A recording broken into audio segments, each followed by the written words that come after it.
โอ้ยพ่อแล้วบัดนี้พี่น้องไอ้เนาะมาสองเทื่อแหละหรือว่าสิเหี่ยวอีกมื้อนี้ก็ได้มาได้ใช้นะมาได้ใช้มาได้ใช้งูขึ้นมานอนนำงูยังขึ้นมานอนนำงูตัวลายๆเด็ดตัวผมตัวซ้ำนี่แหละมียาวคันนึงจักปีแล้วนี่พี่กายย่ำนี่แหละ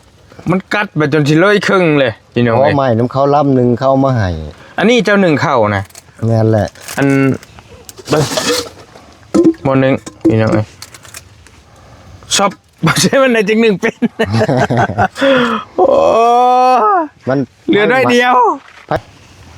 ไปเพื่อเลยพี่น้องเลยกลางช่องชั้นวันชั้นเดียวบุยไว้ยุงนะก็ตุญาน้ำนางกินเขาย่ำแรงนี่บัวจะย่ำพ้นเลยอยู่นี่โลดยุงนี่บ่แม่นแหละหลายคำมาเลยเพื่อนเราพี่น้องเนาะมายามจักมุ่งจังสิพ่อเจ้าเป็นยังที่เจ้าอยากได้ต้องการอยากได้กมูที่สุดอยากได้รถถีบอยากได้รถถีบรถจักรยังบ่อยากได้โอ้มีเงินสิน้ำมันเนาะเราเนาะพี่น้องรถถีบนี่ว่าเขาใช้บ่ได้เป็นแต่เอาเนาะ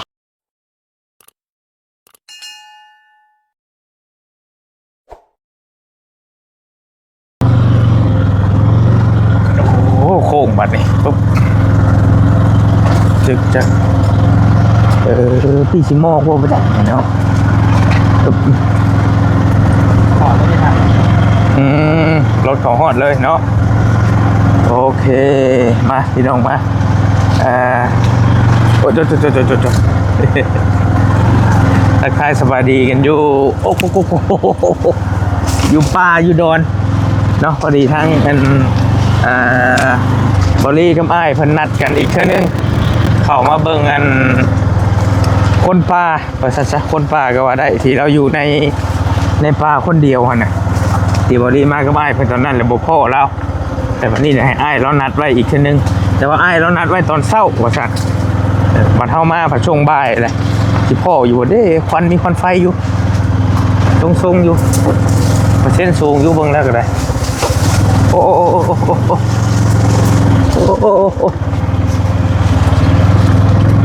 ปุ๊บ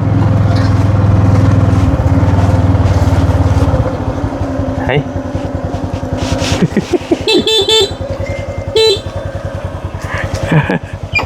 แต่ว่าเห็นควันไฟอยู่มื้อนี้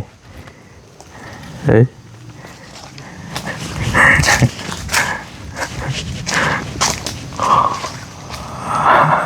เราหากระจุไฟไว้เลยพี่น้องเอาพี่น้องทักทายสวัสดีกันอยู่ป่าเนาะอยู่ป่าอยู่ดอนเฮ้ยเห็นดิเห็นป่ะเด้เห็นอ่ะแม่เล่าบ่แล้วขวกอยู่อันนี้เห็นป่ะ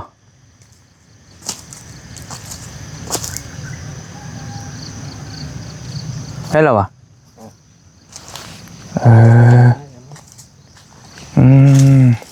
คนละคนบอกแม่เราว่าโอเคพ่ออยู่สินะพี่น้องโอเคเอาสบายดีได้เด้อสบายดีรอบสองพี่น้องเราพาบุกมาโค้งมาทั้งพี่วันนี้เมสเหรอวะพอดีบอดี้ให้เราอันนำวานอะไรพอดีเราทางอันเรานี่แหละเราก็ให้ผู้นี้มานัดผู้นี้ไว้พอดีเราเมื่อวานนี่เราอัน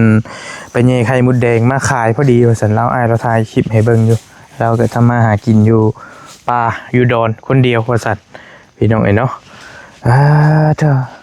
พี่น้องสบายดีพ่อสบายดีโอ้ยพ่อแล้วบัดนี้พี่น้องเนาะมาสองเทื่อแหละหรือว่าสิเหี่ยวอีกมื้อนี้ก็ได้มาได้ใช้นะมาได้ใช้แล้วเมียนนี่เดี๋ยวพดปฐมนี่เฮ็ดนี่บ่เฮ็ดทานขายบ่นี่หั่นน่ะโอ้ยพี่น้องเนาะบังขออนุญาตเด้อให้เรามานัดไว้แต่มื้อวานท่าบ่ท่าเฮาท่าแล้ว อ้ายแล้วพนัดมาแต่เช้าพี่น้องเอ้ยเฮาเพื่อสิมาฮอดดูเชโนหลายเวียกหลายงานไปเอาใช่มาคุยกันไปจังหน่อยมาอันนี้อันมองอยู่มองพักเจ้าบ่อันนี้ แม่นแหละ4 ปี5 ปีแหละ 4-5 ปีแล้วเอามานั่งอยู่โฮมพี่ก็ได้มาพี่มานี่ก็ได้นี่ก็ได้ แล้วนั่งแล้ว มานั่งคุยกันจังหน่อยพี่น้องเอ้ยบ่ได้ไปแย่ไข่มดแดงบ่ใช่มั้ยนี่ บ่ของขา ถ้าเฮานี่บ่โอ้โหคือว่าแล้วนัดก็คือนัดเลยเนาะเข้าใจอยู่พี่น้องเอ้ยโอเคเบิ่ง พักกันไปเอาเพิ่งกับบักนั่นมันเมื่อได้บ่พอแก้วซั่นดอกเป็นหั่ง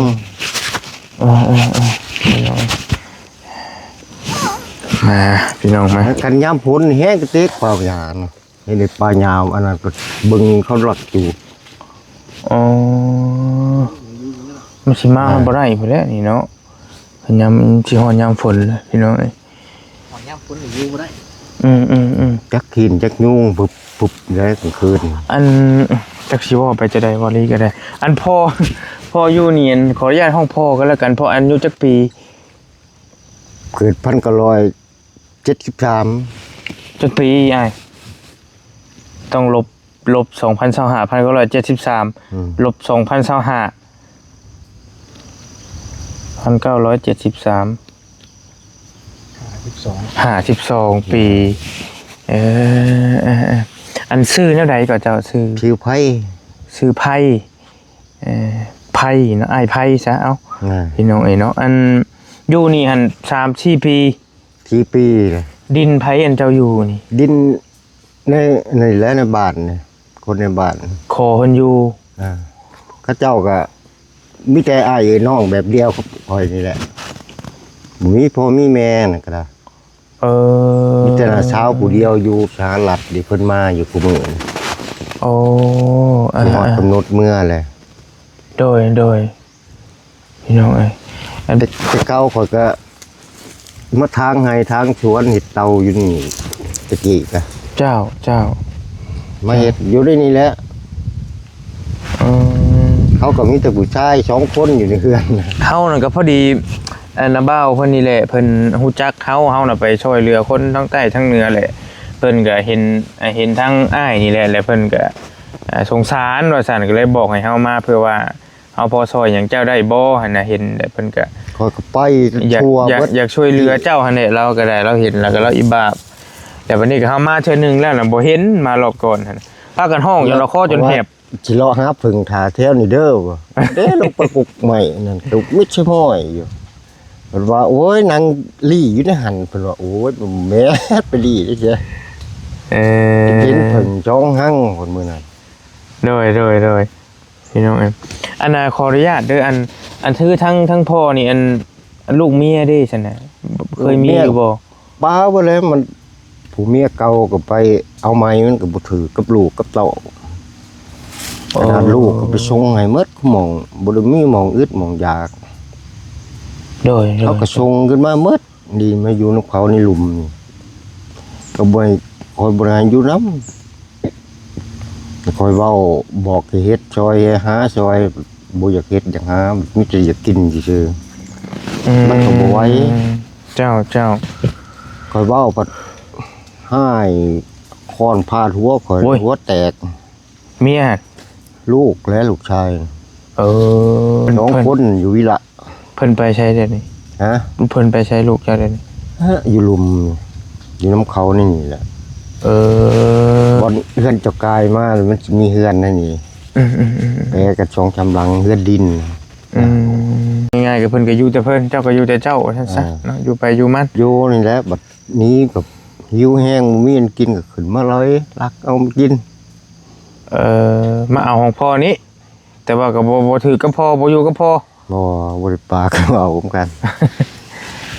สร้างว่าแท้พี่น้องเนาะโน้ไผก็บอกบ่ฟังเนาะไปทัวเบิดทีบเลยอ้ายเอ้ยน้องลุงมองได้ไปส่งให้หมดก็อยู่บ่ได้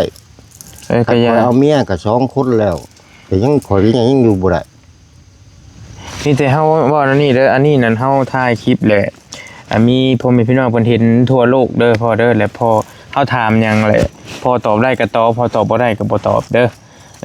ก็ถามไทยกันว่าเป็นอยู่แนวใดแหละพ่อนั่นเคยมีเมียแล้วมีลูกคนหนึงบ่มีเมียจักคน 3 คน มีเมีย3คนพ่อ ผู้แตงน่ะ โอ้แต่ว่ามีลูกนั่นผู้หนึงนํกันผู้หนึงเนาะ อยู่วิละอัน2คนลูกมันยิง โอ้อยู่พี่ลาก็มีโอ้โดย พอไปอยู่พวกก็10กว่าปีแหละ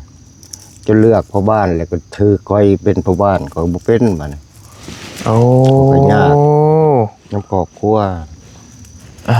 เคยเป็นในบ้านเก่าอีกตัวเสียนี่ยังบ่ทันเคยบ่ ยังแหละ แค่ว่าเขาเจ้าเลือกได้แหละแต่ว่าเจ้าบ่ เลือก ปฏิเสธ ได้แหละคอยบ่เป็นมัน คันคอยเป็นก็โอ้ยยากขนาดไปหน้าช่วยอยู่กับผู้เฒ่าไม่เฒ่าจุ่มจนคร้านเฮ็ดจักทำไง อยู่วิระบ่เมืองวิระโอ้พูดแล้วพี่น้องเอ็นเชโปนพูดแล้วเข้าไปบ่ บัดหน้าเชียงแร่โลด เข้าเฮายังเข้าบ่ฮอดจักเทื่อไปฮอดแต่เชโปนแถวน่ะ มันสิไปทางเล็กคลิป อืม ทางกุกเรือน้องหงนี่จอดพุ่นเลยวิละเลย โอ้โดยเคยไปได้เมียอยู่พุ่นเป็น10ปลายปีอยู่พุ่นก็ได้ เทือนครับเมาเฮ็ดเทือนเลยอยู่พุ่นเอื้อยก็อยู่พุ่นวิละ อืมก็มีอันลูกเมียมามี3คนลูกน่ะ3บ่ลูกก็3 ชามเมียก็ได้ชาม เมียก็ได้โอเคพี่น้องบ้านเกิดพ่อจะแท้ๆอยู่นี้ อยู่นี่แหละ อยู่บ้านธาตุเท่านี้ แป้กับเพื่อนหมอนี่ ไปกับเพื่อนบ่าวคนนี้เออ แต่ว่าก็ง่ายแล้วบัดนี้ของมันบ่มีทั้งแหละ และเล่าให้เฮาฟังสั้นๆนี่เป็นได้แล้วจังหวะได้มาอยู่ป่าอยู่ดอนผู้เดียวแบบนี้ มาบ่มีหม่องอยู่แล้ว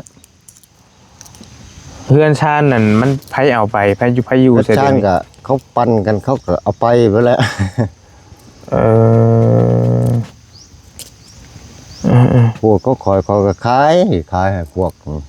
น้อยๆเดียวขายเลยคงไปแล้วมันก็บ่วิดคือเก่าแล้วคงเป็นน้ำลูกเนาะไปแล้วมันก็คือเก่าเบิ่งเขาเว้าเขาจมเฮาผู้ใหญ่เฮาก็สิได้แล้วสิเป็นอื่นแล้วเฮาคิดได้เฮาก็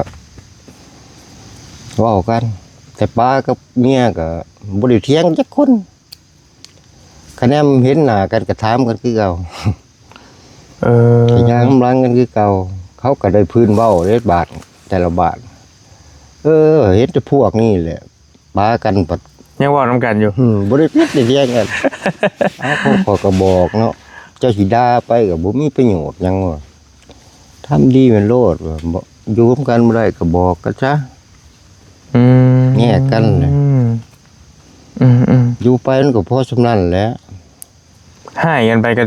ซื่อๆเนาะบ่มีประโยชน์หยังเนาะ บ่ได้ให้ด่ากันแล้วจะเว้ากัน แต่ว่าสาเหตุที่เลิกกันนี่เพราะหยังจังว่าได้เลิกได้ลา หน้าน้ำลูกแหล้ว มันย้อนความบ่เข้าใจกันว่าซั่นซะเนาะ มันบ่เฮ็ดบ่หาเพียงพ่อกับแม่นี่ไปเฮ็ดยามขนข้าวขนน้ำเกี่ยวข้าวไปนอนอยู่วัด พอจะมากินแล้วก็ไป แต่ว่าเมียเจ้านั่นป้ากันอะไรก็บ่ได้ บ่ได้ ให้ เถีย บ่ ง ได้เครียดกัน เจอกันก็เว้านํกันปกติ พ่อเฒ่าแม่เฒ่าอ้ายน้องสองน้องชายเป็นลุงเป็นพี่คือเก่า ขอโทษเมียเจ้าปัจจุบันนี่อยู่บ้านท่านนี่บ่ ผู้หนึงอยู่บ้านแก้ง อยู่บ้านท่านเมียกกผลไปทำงานกรุงเทพล่ะ สิเอาลูกเอาผัวใหม่ที่บ้านนี่เนาะ นี่แหละเอาโว้ยเอาถึงแล้ว แต่พ่อนี่ตัดสินใจอยู่ผู้เดียวบ่ได้เอาเมียเอาหยังใหม่ ยาเลยแหละบาด สิบ่เอาเลยบ่ ลาบ ลาบแล้ว แต่เอาได้ก็ยังคือเก่าอยู่ เอาเมียคนแรกก็มันบ่ค่อยโอเคที่สองก็บ่โอเคที่สามก็ยังบ่โอเคก็จังว่าได้เลิกได้ลากัน นี่แต่เลิกก็แบบสบายนะมีหยังก็ปั้นให้ก็ปั้นบ่ปั้นแหละแล้วเอาพ่อเฒ่าแม่เฒ่ามาเว้ากันเรื่องน้อยก็ไป เจ้า ถ้าว่าเอาไปมาหาแวก็ได้เบิดไปแวกินข้าวกินน้ำนะก็บ่ได้ผิดได้เถียงกันแม่ชาวบ้านเขาก็ยังว่าโอ้ยว่ะมาเห็นพวกนี้แหละ แต่เก่าเขาไป ปากันนี่เขาบ่แน่มึงกันจำได้เขาว่า แม่นั่นแหละ อืม อืม เอาของคนบ่ผิดบ่เถียงกันเนาะมันอยู่ร่วมกันบ่ได้ก็ไปแล้วไปมันซะไม่ได้หรอ เอาพี่น้องแล้วคิดว่าสิอยู่นี่ฮอดมื้อใดยามใดจังได๋ ย่ำได้แหละมันก็สุขภาพมันก็บ่ปานใดแบกพื้นแบกนักแน่มันก็เจ็บนี่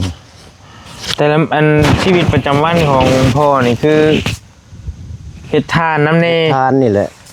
ขายไปขายอยู่ไสอันนี้เจ้า บ่ได้อึดดอกเขาเมื่อบ้านนะ เขาซื้อเพิ่นซื้อเนาะ 35,000จอกปูน เจ้าใช้ไปขาย ใช้รถถีบมันหมุนบ่ได้รถถีบป้าอยู่บ้าน เออ ได้ยินอ้ายเราเอาอยู่ว่า เจ้านี่เอาทานเทโลทีฟแล้วก็ยู่ไปขายเทื่อละ2ชอบบ่ เท่าละ2-3ชอบ เลาะขาย แต่ว่าก็บ่ยากคนชื่อซอยง่ายเนาะ ที่จะบ่ได้ทานลงไปก็พอได้กินบ่ขาดนะ เจ้า พอได้ซ้ำนั่นแหละ กับหาสัตว์ป่าในไข่มดแดงอีหยังก็สิบ่ หามื้อนี้แหละมันขนอกกระนูน ไปขายย่างไปย่างขายน้ำบ้านหั่นบ่ ย่างเลาะคายแหละ เออ มองได้ไปก็เจ้าก็เอื้อนใช่ดอกบ่ได้ อันนี้ เพิ่นเคยเห็นเลยเนาะ อ่า คันสิเว้าแล้วก็แต่เฮาเมื่อตึกโตเป่าก็เจ้าก็ยังห้องอย่างคือเก่า เอาอันนั้นอันนี้ให้บ่ ได้เพียงมาขายบ่ โอ้ บ่ไม่ได้เพียง โดย ก็เจ้าก็สิช้อยก็เจ้าอีตน โดยพี่น้องเนาะ เขาเมื่อแต่ละมื้อก็เลาะทั่วเบิดเลยบาทนะ เจ้า บุญศีลคือบุญบ้านธาตุทึมๆแต่ก็ตอนนั้นก็เข้าไปย่างลิ้นย่างหัวน้ำเขาอยู่ ไป บ่ แหละ เป็นย่างลิ้นอยู่เนาะพอม่วนพอซื่อแล้วก็ เขาเมื่อก็ไปขาดจักมื้อดอกเขาเมื่อก ลับมานอนพี่คือเก่า กำมานอนพี่แหล้ว คันว่าอันอ้ายเพิ่นบ่นัดว่าเฮาสิมามื้อนี้แหละเจ้าสิไปไส ก็แง่มดแดงแค่นี้แหละก็บ่สิทมเต้านี่หลายมื้อเลย เยหมูแดงนั่นคือว่านี่คันขายเบิดได้จักพันจักเก่า อย่าหาชิป เบิดมือหันบ่เจ้าไปเบิดมือ บ่ หั่น ขาบเดียวบ่ไปข้าวเดียวนึง โอ้ ไปเห็นผึ่งเลยบ่บังเอาผึ่งแล้วมา ซ้ำคนป่านะเราก็ได้บ่ได้ก็ได้พี่น้องเว้าขอโทษนะอยู่ในดีโลเนาะ อันนี้ก็เทือนหลังบนจักรโปรขึ้นมามันหลังนี่แหละก็หลังเลี้ยนกันอันนี้ดีบนพิชิตเป็นแปลนนี่แหละ อ่า มันบังโดนน้อยเดียว โอ้มันคันไปทั้งนี้บ่ได้ไกลไปได้บ่ บ่กระลัดลงไปนี่ก็ฮอด แต่ว่าเพิ่นตันหัวหมดแล้วพี่น้องต้องอ้อมมา ตันเบิดมันจะลงพุ่น เออ แล้วเมื่อพี่ บัดนี้ละเข้าน้ำซ้ำปลาพ่อหั่นซื้อกินบ่ ชื่อแล้วมื้อละโล ขายไข่มดแดงได้ขายทานได้ก็ซื้อหิวมาแต่บ้านแล้วก็มานึ่ ชื่ ง อ กิน มานักเทื่อก็ชื่อแล้วก็มาถอกน้ำใช้กระทิวมา บ่ฮอดแล้วก็นึ่งกิน บางทีกับชาวบ้านถ้าอย่างเพิ่นสงสารเนี่ยเพิ่นก็เอาให้อยู่บ่เขา เป็นไห้และไปมองได้คือกัน เออผู้เดียวนี่มันก็ง่ายอยู่เนาะเพราะว่าความอยู่ความกินว่าซั่นซะพี่น้องเอ้ยก็มีลูกมีเมียมีอีหยังไปกันให้มันยากได้ตอนหลายปากหลาย ยอมแล้วไว้แล้ว โถ่ เมียนี่ยาแล้วถอยแล้ว ถอยแล้วเอาไปก็เพราะจะชำนั่น โยมันอายุมันก็ช้ำนี่แหละอยู่มันนับหนึ่งตลอดมันก็ เจ้า ก้าวไปบ่ได้อีก เจ้า แต่ว่ายอม มีเมียก็จะมีความทุกข์เนาะพี่น้องเอ้ย โอ้ยถูกหลีกัดเขาได้เว้าเลยมันก็แม่นบ่แม่นก็เว้าอยู่หั่น โดยเฮาเฮ็ดถือก็ว่าเฮ็ดผิดบ่ เอ้ยพี่น้อยเนาะเราบอกง่ายๆตอนนี้นะพอแล้วเนี่ยบ่มีหยังอยู่เลยบ่มีเฮือนมีซานบ่มีดินมีดอนมาอาศัยพี่น้องบ่ดินเจ้าอยู่นี่ หมู่ครูตะกี้มันก็ไปเอาเมียอยู่พุ่นแล้วตะกี้ก็บ่ได้ปะข้างกันทำคนเฮือนเดียว ก็ว่าง่ายๆก็ชาลับลึงเบิดแล้วนะพี่น้อยธรรมชาติแทมบ่ได้คิดย่านคิดหยังบ่อยู่ในป่า บ่ได้บ่ได้ ซื่อๆอยู่ติ ย่านจะเป็นแบบงูกี่เก็บไม่งอด อย่ามันตอดนั่นอย่างเนาะ นั่นแหละ งูเป็นพิษมีอย่างตอดมาบ่มีไผเห็นก็เรียบร้อยแล้วอยู่ผู้เดียวจ้ะพี่น้องอันตรายอยู่ตอนนั้นก็ได้ มาไข่ดอกมันก็กำลังเริ่มร้ายเฮือนกันเต็ม เจ้าพี่น้องเนาะ อันนี้ปลดออกไปน้อยเดียวนั่นเนี่ยกูโบกไปก็แนมเห็นเบิด อันเวลาเฮาก็บ่หลายขออนุญาตพาเฮาไปเบิ่งหม่องผักหม่องนอนจังน้อยๆนึงปะ ช่องมึงเลย ปะบ่มาเบิ่งว่ามื้อนั้นก็เฮาเบิ่งเชิบได้แหละว่าหม่องอยู่หม่องนอนเราเป็นจังใดจัง ทำไมมันงูกับมานอนน้ำกับขึ้นงูขึ้นมานอนนำ ย้ำพ้นน้ำขึ้นมาทั้งขี้เทป โอ้ละคนลุก นั่งร้องเพลงลินอยู่ผู้เดียวพลาดมากัดเนี่ยขี้เทปนั่น โอ้ โพด อันนี้คือเฮือนเราได้พี่น้องเนาะ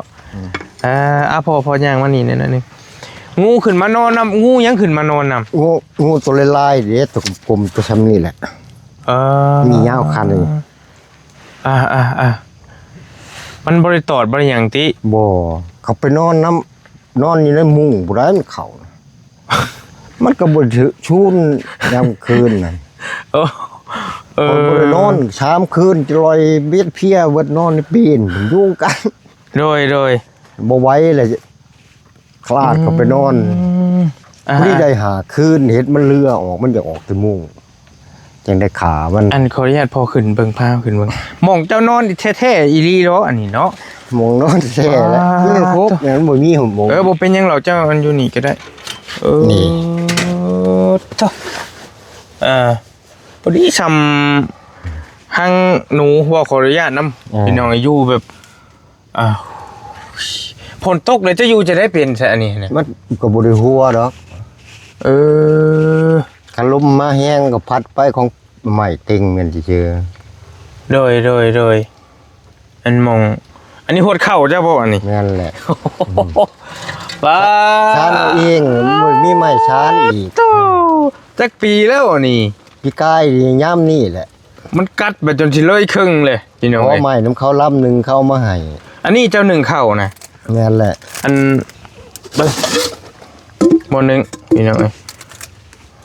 ชอบบ่ใช่มันได้จังหนึ่งเป็น โอ้ มัน เหลือน้อยเดียว ไผใหม่มัน เนี่ยวิทย์เลยฮะ โอ้หมกแกงอันนี้พวกนี้เนาะ3ใบแล้วก็ได้ อันจะชื่อบ่หรือมีคนเอาให้บ่หรือจะได้พวกนี้ คนเอาให้คือกระตุกน้ำนี่แหละก็จะไปมึงเอาเพชรตรงน้ำมึงจะเอาบ่แล้วแต่ป่ะบ่ได้ไว้ได้กันให้ก็เอา ป้ายามฝนนี่แหละสิลำบากแฮงแหละอันนี้ แล้ว เนาะ ลำบากนี้แหละ โอ้ บ่มีหมองนั่น พี่น้องเอ้ยเราเอาอันเจ้าเฮ็ดเองเจ้าอันนี้เฮือนชานอันนี้ แม่นแหละ พี่น้องบ่ได้ซองเมืองแล้วมื้อน่ะอีกเดียวนะหม่องอยู่แล้วนี่หม่องเฮ็ดอยู่เฮ็ดกินเจ้าอยู่นี้ มันอยู่ยังอยู่นี่แหละขึ้นมาก็นั่งนี่แหละเฮ็ดกิน มักมีซุปอันนั้นเรากินกินอาหารป่านะว่าง่ายๆก็ได้กินข้าวกับหยังซะมื้อนี้คือมื้อนี้ กินก็มีแหละ กินข้าวกับมังมี่นี่ โอ้พี่น้องเนาะอันคือลาบชีนลาบไข่เนี่ยแซ่บๆนั่นได้กิน ก็ได้กินอยู่ โดนๆ เชื่อตลอด บ่ชื่อตลอดอยู่ เป็นชีนเป็นกระดูกหมูบอมเฮามาขัวมาออมกินเลยเป็นปลาในห้าน ก็เจ้านี่แล้วขายทานขายหยังได้นี่แล้วเนาะ ขายได้แล้วก็เมื่อก็ซื้อเอาพริกปลาแดกบางนัวมันก็ทงละ 2,000ก็มี โดยเฮาซื้อมาปลาเมียนพอบ่ได้ขาด เจ้า มันเฮาญาติ คันคือข้าวนี่ข้าวสมมุติสอบ50โลนี่ เจ้ากินได้จังมื้อผู้เดียวเจ้า โอ้ก็ผู้ดีแล้วแหละเดือนปลายโดด หึงเติบอยู่ได้เนาะผู้เดียวแล้วพี่น้อง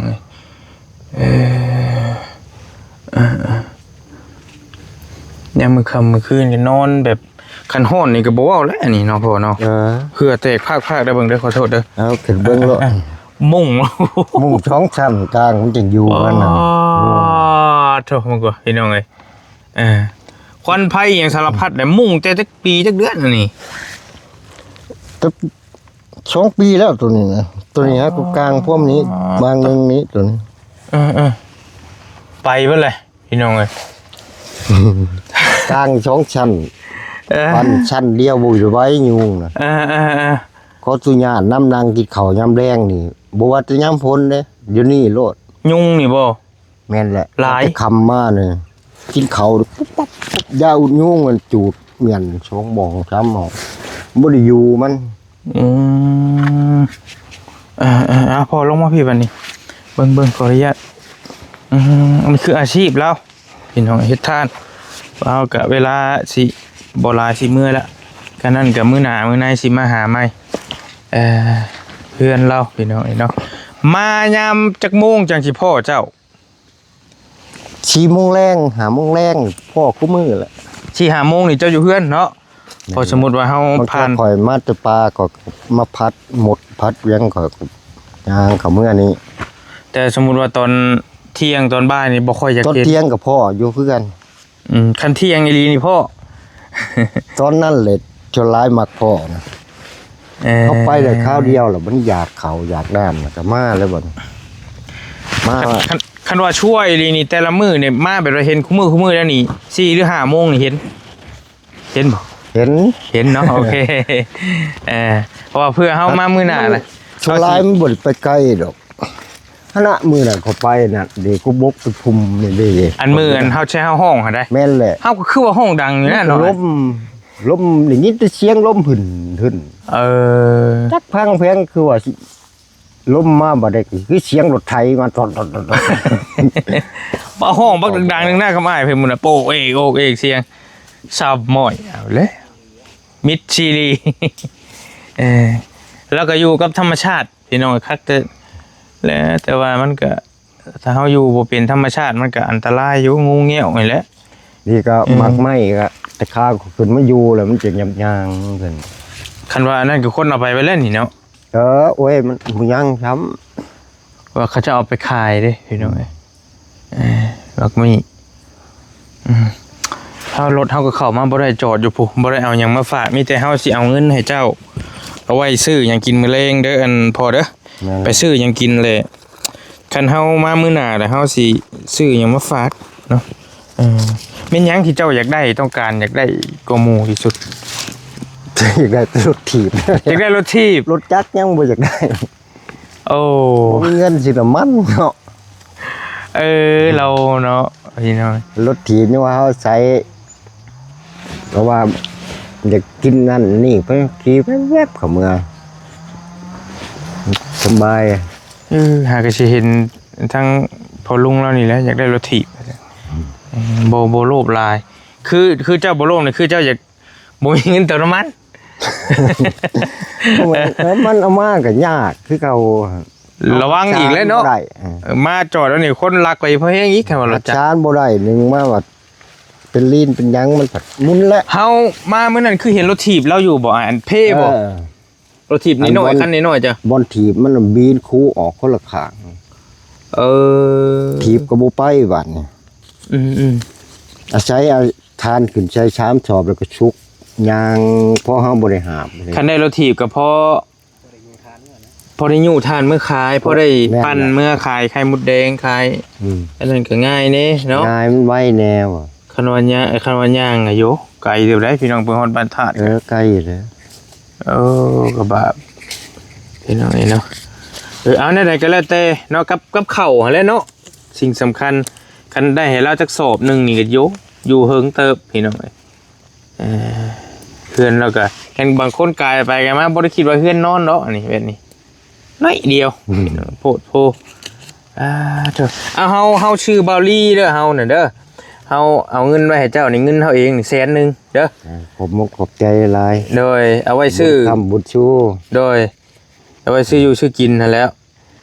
คันว่าได้ผ่านมามื้อหน้ามื้อในก็เฮาสิมาหาโหเวลาเราอยู่แล้วบัดนี้พี่น้องประมาณ4 หรือ 5 โมงยังสิได้เข้ามามันสิได้อ้อมพี่แล้วนี่น้อยเนาะ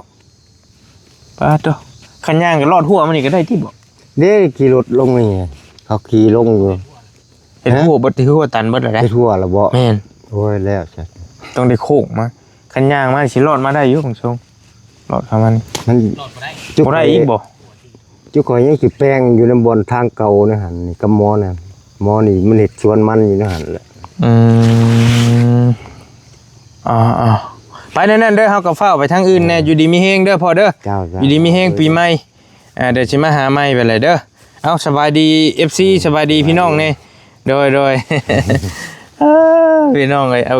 เคอ่า อยู่นี่ อันนี้ตูบไม้เจ้าบ่ตัวนี้ ไม่ เออตะกี้เราอยู่พูดหลายย่ายมาพี่บัดนี้มันก็พี่น้องเอ้ยต่บ่ได้เป็นแต่เอาเนาะป้าเฮาอ้ายบัดนี้ไปนั่นๆเด้อพ่อเด้อไปขอบใจหลายๆเดี๋ยวสิเข้ามาหาใหม่บัดเลยต่อเข้ามาทางนี้พี่น้องทางนี้ก็กว้างนี่แต่ว่ามันอ้อมจังหน่อยเจ้าลูกสิมันหมอนี่เฮ็ดได้ เดี๋ยวไปเนี่ยครับบัดนี้ชุบแหละฝ้าวเขาจะถ่ายอยู่ที่ไหนก็ได้เข้าใจได้ไรมื้อหน้าจังว่ากันเข้าใจได้ไรเอาอันนี้ไปเติมน้ำมันไปใช้น้ำมันไปใช้แล้วไปใช้รบกวนลายเสื้อเลยเข้าใจได้ไรรบกวนชงเสื้อเลยแล้วจังว่ากันโดย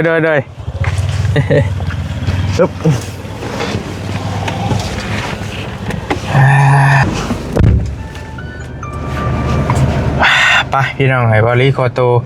จบคลิปปิดคลิปเดินทางก่อนบัดที่นี่เนาะพี่น้องเนาะพอดีมาเห็นเราพอดีแล้วไอ้คนป่าเนาะเราเงาะป่าก็ว่าได้แล้วพี่น้องเห็นเราอยู่ป่าดีล้อตัวนี้ 3-4 ปีเราอยู่เนาะอยู่คนเดียวดายว่าสัตว์เนาะอ้าวบอกว่าอะไรจะกันห้างบอลี่เข้าไปทางอื่นต่อจบคลิปไปเพียงเท่านี้ก่อนเนาะเราอยู่นี่แหละอยู่ป่าถ้าว่าไผมาผู้หนึ่งผู้เดียวนะฮะบ่พออยู่ในผู้เราต้องให้ใกล้พาไปเดี๋ยวขอบคุณทุกคนไอ้แล้วหลายๆแล้วพาไปเนาะมีโอกาสมื้อนายบอลลี่ผ่านมากก็สิเอาเนี่ยมาฝากมาต้อนเราเดี๋ยวก็จังว่ากันอยู่ดีมีแห้งพี่น้องฝากในเด้อแล้วจังว่ากันโดย